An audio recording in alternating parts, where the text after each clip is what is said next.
کب تک ڈیٹ ڈلی ہے؟ دیکھو اس میں ہائی کورٹ نے ٹرائل کورٹ کو یہ ڈائریکشن دی تھی اپیلیٹ کورٹ ایڈیشنل سیشن جج صاحب کے پاس ڈائریکشن ہے کہ 12 تاریخ سے پہلے وہ اپیل پہ فیصلہ کر لے.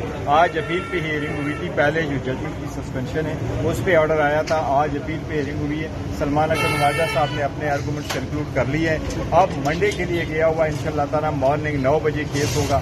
ہمیں امید ہے انشاءاللہ تعالیٰ یہ کیس کنکلوڈ ہوگا تو ہمیں انشاءاللہ تعالیٰ ریلیف ملے گی. یہ ہسٹری میں پہلی مرتبہ ایسا کوئی کیس آیا ہے جو کبھی آنا نہیں چاہیے تھا. یہ پولیٹیکل وکٹمائزیشن ہے. خان صاحب پہ پریشر ڈالنے کے لیے تھا, خان صاحب کو کمپرومائزنگ پوزیشن پہ لانے کے لیے تھا, لیکن الحمدللہ خان صاحب اسٹرانگ ہے. وہ کبھی کمپرومائزنگ پوزیشن پہ نہیں آئے رہے. وہ اس قوم کے لیے کھڑے اور کھڑے رہیں گے انشاءاللہ. یہ فرسٹ ٹائم ہے زندگی میں کوئی ایسی ذاتی نوعیت کا کیس جس میں عورت کو بھی شامل کیا گیا. اس کا مقصد صرف یہ ہے کہ خان صاحب پہ پریشر ڈالے. ہم سمجھتے ہیں یہ بیس لیس کیس ہے. انشاءاللہ تعالیٰ عدلیہ سے ہمیں امید ہے انشاءاللہ تعالیٰ ہمیں انصاف ملے گا. Thank you. دیکھیے ہم نے بڑی مفصل بحث کی ہے اس پہ. ہماری عدالتوں کے سپریم کورٹ ہائی کورٹوں کے فیصلے ہیں. یہ ایک ایسا معاملہ ہے جس کو بالکل نہیں عدالت میں آنا چاہیے تھا.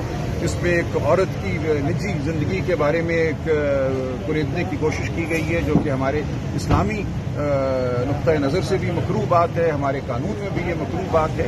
تو آج ہم نے بڑی تفصیل سے تمام جو فیصلے ہیں ماضی کے سپریم کورٹ کے شریعت کورٹ کے وہ عدالت کے سامنے رکھے. اس میں کوئی معاملہ نہیں ہے عدت کا. ہماری جو گواہی ہے, ہماری جو پوزیشن ہے وہ اپریل 2017 میں طلاق ہو چکی تھی اور 1 جنوری 2018 کو دوسرا یہ نکاح ہوتا ہے. کسی صورت بھی اس نکاح میں کوئی سکم نہیں تھا اور یہ ایک من گھڑت کیس 1 سال کے بعد بنایا گیا خابر مانیکا کے ذریعے. اور اس کی وجہ جو ہے سب کے سامنے ظاہر ہے. گوہر صاحب نے جیسا کہ کہا کہ یہ ایک سیاسی حربہ ہے اور یہ سیاسی حربہ انشاءاللہ ناکام ہوگا. دیکھیے مرکزی اپیل میں اور معاملات ہوتے ہیں. وہاں صرف اتنا کہا ہے عدالت نے کہ چونکہ مرکزی اپیل کا فیصلہ ہونے والا ہے معطل نہیں کرتے.